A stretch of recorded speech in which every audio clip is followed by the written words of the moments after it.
Hello friends, episode 2 की शुरुआत में हम देखते हैं कि हमारा फोर्थ हीरो लुओ जिंग से कहता है कि ये तो तुम हो। तभी वहाँ पर कुछ लोगों की आवाज़ आने लगती है और ये लुओ जिंग को लेकर जल्दी से जाता है और अपने बाथटब में छुपा देता है और खुद खड़े होकर नहाने की एक्टिंग करने लग जाता है। और तभी वहाँ पर कुछ सिपाही आते हैं और वो कहते हैं कि माय लॉर्ड हमें माफ़ करिएगा, हमें लगा कि यहाँ पे कोई चोर घुस आया है। फिर हमारा फोर्थ हीरो उनसे कहता है कि कोई बात नहीं, अब तुम लोग जा सकते हो। फिर वो सिपाही वहाँ से चले जाते हैं और लुओ जिंग सोच रही होती है कि मुझे तो बस इतना पता था कि मेरे फादर यहाँ के प्राइम मिनिस्टर है, मुझे ये नहीं पता था कि यहाँ पर और भी कोई लॉर्ड है और मैं इसे पता नहीं लगने दूंगी कि मैं यहाँ से भाग रही थी। फिर लुओ जिंग हमारे फोर्थ हीरो से कहती है कि माय लॉर्ड मुझे माफ़ करिएगा, मैं आपको जानबूझ के नहाते वक्त नहीं देख रही थी। फिर वो लुओ जिंग से कहता है कि माय लेडी पानी बहुत ठंडा है, आप प्लीज उठ जाइए। अब लुओ जिंग सोचती है कि इसने क्या कहा, माय लेडी, कहीं ये मेरा बॉडीगार्ड तो नहीं है। फिर लुओ जिंग उससे कहती है कि ठीक है, अब मैं चलती हूँ यहाँ से, और वो जाने लगती है। फिर वो पीछे से कहता है कि माय लेडी कहीं आप यहाँ से भाग तो नहीं रही हैं। फिर लुओ जिंग उससे कहती है कि हाँ, मैं यहाँ से भाग रही हूँ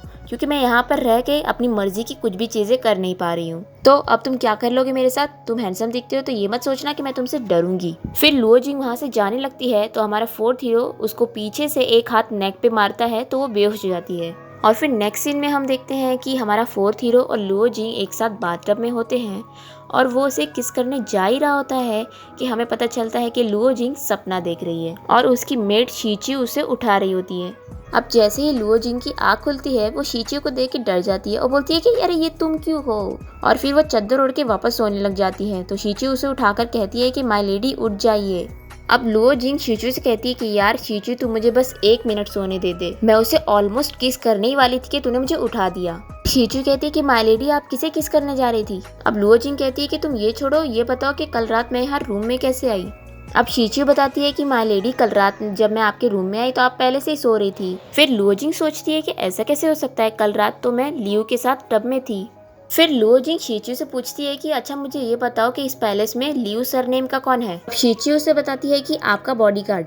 अब लुओ जिंग ये सोच के खुश हो रही होती है कि उसने कल रात मुझे रूम में लेके आया, लेकिन वो ये सोच के सैड हो रही होती है कि कल वो उसके बाथटब में इतनी सारी बातें की उसके साथ, लेकिन उसने उसका नाम तक नहीं पूछी। फिर लुओ जिंग शीचू से कहती है कि मुझे उसका पूरा नाम बताओ। अब शीचू से बताती है कि उसका पूरा नाम है लियो शिवन। अब लुओ जिंग लियो शिवन ये नाम सुन के इतनी ज्यादा खुश हो रही होती है कि शीचू सोचती है कि माय लेडी को क्या हो गया है। अब लुओ जिंग शीचू से पूछती है कि तुम्हें क्या लगता है मुझे क्या करना चाहिए, हीरो हुआ को जाके ढूंढना चाहिए या फिर यहाँ पर बॉडीगार्ड लियो के साथ टाइम स्पेंड करना चाहिए। अगर तुम मेरी जगह होती तो तुम किसे चूज करती। लेकिन शीचू को कुछ समझ ही नहीं आ रहा होता है कि लुओ जिंग क्या कह रही है। अब नेक्स्ट सीन हमें पैलेस का दिखाया जाता है जहाँ पर हम राजा को देखते हैं, यानी कि हमारे थर्ड हीरो प्रिंस जोंगवूमे के बड़े भाई को। अब यहाँ पर उनका सर्वेंट उन्हें बता रहा होता है कि लोगों में यह अफवाह फैल गई है कि प्रिंस जोंगवूमे और मास्टर जियांग ये दोनों गे कपल हैं। ये सुन के राजा गुस्सा हो रहा होता है और कह रहा होता है कि ऐसी अफवाह कैसे फैल सकती है। तो फ्रेंड्स, ये अफवाह ऐसे फैली थी क्योंकि जब लुओ जिंग ने उस लड़की से बोली थी कि ये दोनों कपल है, तभी सभी लोगों ने ये बात सुन ली थी और वो लोगों ने बातें बनाना शुरू कर दी और ये अफवाह दूर दूर तक फैल गई। अब रानी राजा से कहती है कि मैजेस्टी आप गुस्सा मत होइए, क्यों ना हम प्रिंस जोंगवूमे की किसी से शादी करा दे ताकि ये अफवाह फैलना बंद हो जाए। अब रानी बताती है कि प्राइम मिनिस्टर की 3 बेटियां हैं और वो काफ़ी सुइटेबल रहेगी जोंगवूमे के लिए, तो क्यों ना हम उन तीनों में से एक की शादी हमारे जोंगवूमे से करा दे।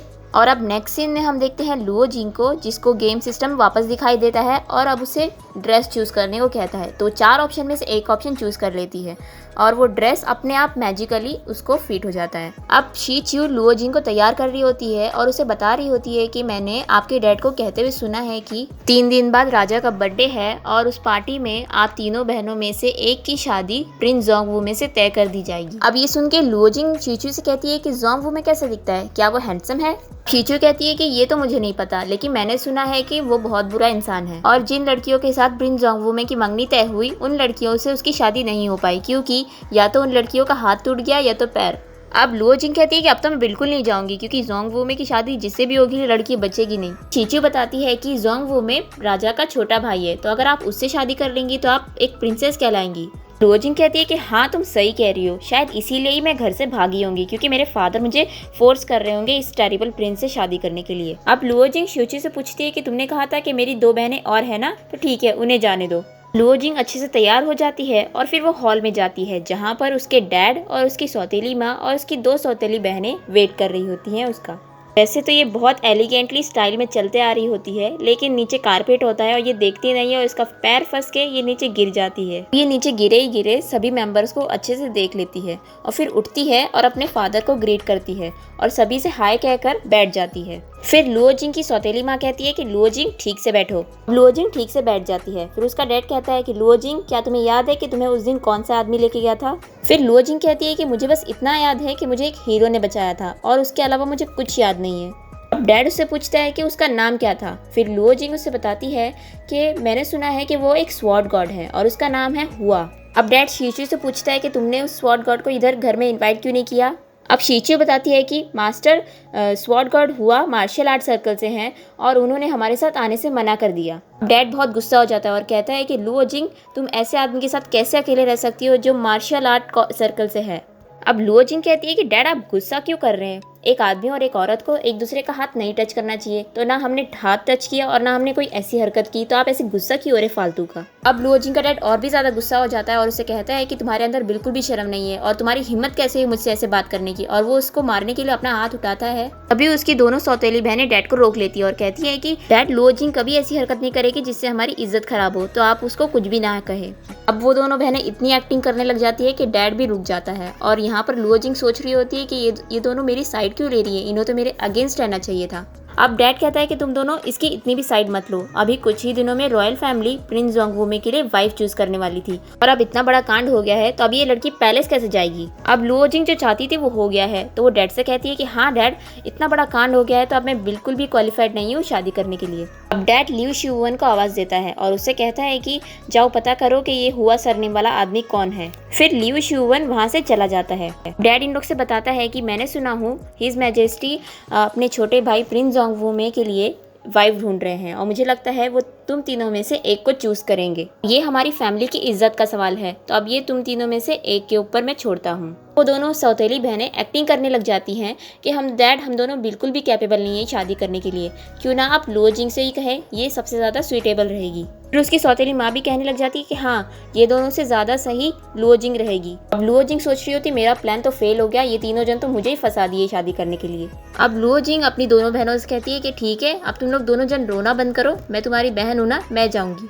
अब वो दोनों बहनें एक्टिंग बंद कर देती हैं और लुओ जिंग से कहती है कि थैंक यू सिस्टर, और जाकर अपनी जगह पर बैठ जाती है वापस से। फिर डैड कहता है कि ठीक है, अब तय हो चुका है कि लुओ जिंग 3 दिन बाद मैजेस्टी की बर्थडे पार्टी है, तो तुम तैयार रहना, उस दिन अच्छे से एक्टिंग करना, हमारी फैमिली को एम्बेरस मत करना, नहीं तो मैं तुम्हें पनिश करूंगा। और फिर लुओ जिंग का डैड मेड से कहता है कि ठीक है, अब इस लुओ जिंग को लेके जाओ और इसे तौर तरीके सिखाओ ताकि ये उधर चल के अच्छे से बिहेव करे और हमारी फैमिली को एम्बेरस ना करे। अब वो मेड लुओ जिंग के ऊपर बहुत सारे कटोरे ये सब रख कर उसे सही से खड़े रहना और चलना सिखा रही होती है।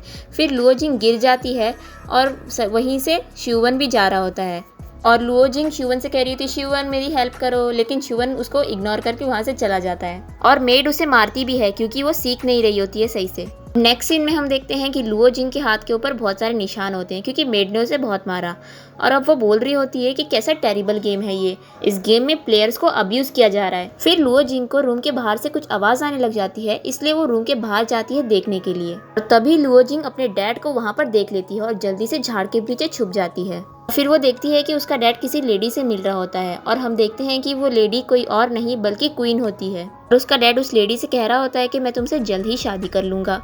क्वीन कहती है कि लेकिन लुओ जिंग का क्या करे? उसका डैड कहता है कि उसे वापस आने के बाद कुछ भी याद नहीं है। अब वो क्वीन कहती है कि हमें क्या उसे मारना पड़ेगा, आखिरकार वो तुम्हारी बेटी है। उसका डैड कहता है कि ठीक है, तुम्हें कोई टेंशन लेने की जरूरत नहीं है, मैं देख लूंगा उसका क्या करना है। फिर क्वीन कहती है कि लेकिन अगर लुओ जिंग को सब याद आ गया तो? फिर उसका डैड कहता है कि हम दोनों को एक होने से कोई नहीं रोक सकता और जो रोकेगा मैं उसे मार दूंगा। ये सब सुनने और देखने के बाद लुओ जिंग अपने रूम में वापस आ जाती है और हंसकर कह रही होती है कि जैसा मैंने सोचा था वैसे ही निकला, मेरे फादर बिल्कुल भी सिंपल नहीं है। जब मेरी सौतेली माँ को पता चलेगा कि वो उनके पीठ पीछे अफेयर चला रहे हैं तो उनको कैसा लगेगा। और उसको बहुत ही ज़्यादा मज़ा आ रहा होता है कि ये गेम का प्लॉट बहुत ही ज़्यादा इंटरेस्टिंग है।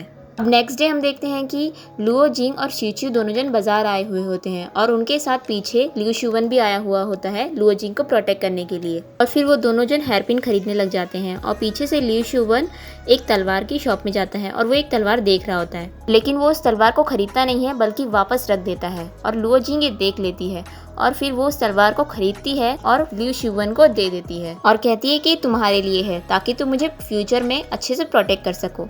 अब वहाँ पर कुछ आदमी लोग बात कर रहे होते हैं कि चलो वो नई वाली बुक आई है उसको खरीदते हैं, तो लुओ जिंग कहती है कि चलो हम लोग भी खरीदते हैं। तो शीचियो कहती है कि नहीं, हम वो वहाँ पे नहीं जा सकते, ये सही नहीं होगा। फिर लुओ जिंग कहती है क्या सही नहीं होगा, तो शीचियो बताती है कि ये वैसे टाइप की बुक है जो सिर्फ आदमी लोग रीड करते हैं। फिर लुओ जिंग कहती है अब तो मुझे और वो बुक पढ़नी है। तो शीचियो कहती है कि नहीं, आप एक प्राइम मिनिस्टर की बेटी हैं, अगर आपको किसी ने पहचान लिया तो। अब नेक्स्ट सीन में हम देखते हैं कि लुओ जिंग एकदम लड़कों के गेटअप में होती है और फिर शीचियो और वो दोनों जन जाते हैं उस बुक की स्टॉल पर। यहाँ पर शीचियो कहती है कि नहीं नहीं, हम नहीं जा सकते।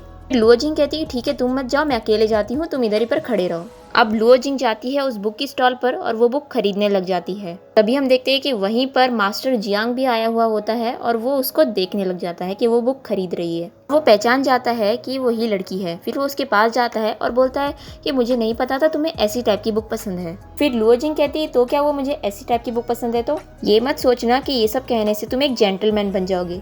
अब मास्टर जियांग उसे कहता है कि हम दोनों का इंटरेस्ट एकदम सेम है और तुम कितनी इंटरेस्टिंग पर्सन हो। फिर लुओ जिंग कहती है कि हम दोनों बिल्कुल भी सेम नहीं है, मुझे तुम जैसे प्ले बॉय के साथ फ्रेंड नहीं बनना है। फिर मास्टर जियांग उसे कहता है कि तुम्हारे हाथ में जो बुक है ये फर्स्ट पार्ट है, अगर तुम्हें इसका आगे का पार्ट चाहिए तो तुम मेरे घर पे आ सकती हो। अब लुओ जिंग अपने मन में सोच रही होती है कि ये गे है और मुझे अपने घर में इन्वाइट कर रहा है। फिर लुओ जिंग उससे कहती है कि ना मैं तुम में इंटरेस्टेड हूँ ना तुम्हारी बुक में, और बाय कहकर चली जाती है। अब लुओ जिंग शीचियो के साथ एक स्टॉल पर जाती है जहाँ पर हेयरपिन मिल रहा होता है।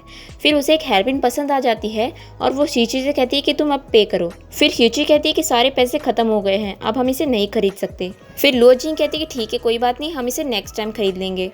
और हम देख रहे होते हैं कि पीछे से मास्टर जियांग इन दोनों को देख रहा होता है। फिर शीचियो और लुओ जिंग वहाँ से चले जाते हैं और हम देखते हैं कि मास्टर जियांग वो हेयरपिन खरीद लेता है। तो फ्रेंड्स यहीं पर हमारा सेकंड एपिसोड खत्म हो जाता है।